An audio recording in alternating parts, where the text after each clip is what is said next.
ৰাতিপুৱা ব্ৰেকফাষ্ট কৰি উঠাৰ পাছত কিটচেনৰ চাফাই কাম কৰি থাকোঁতে কলিং বেলটো বাজি উঠাত বাহিৰলৈ গৈ দেখোঁ বিগ বাস্কেটৰ পৰা বস্তু আহিছে। হাজবেণ্ডে ৰাতিপুৱাই অৰ্ডাৰ কৰা চিকেন, মাছ আৰু লগত বিস্কুটৰ পেকেট আহিছে। এই সৰু বন্ধাকবিটো বস্তুকেইটাৰ লগত ফ্ৰীকে দিছে। বিস্কুটৰ টেষ্টটোনো কেনেকুৱা তাকে হাজবেণ্ডে আৰু মই খাই চালোঁ।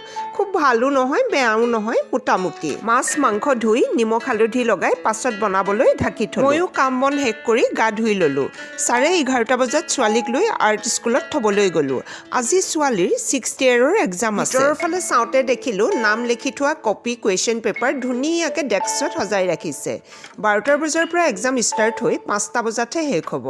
থিয়ৰী, প্ৰেক্টিকেল দুইটা একেলগে হ'ব। স্কুলৰ এক্সাম, আৰ্ট, গীটাৰ গোটেইবোৰৰে এক্সাম এই নৱেম্বৰ মাহতে পৰিছে। কাইলৈ আকৌ ছোৱালীক গীটাৰ এক্সাম দিবলৈ যাব লাগিব। সেইটো আমাৰ ঘৰৰ পাছফালে এটা ফ্লেট বনাই আছে, সেইবাবে আজিকালি ৰ'দটো খুব দেৰিকৈহে ছাদত পৰেহি।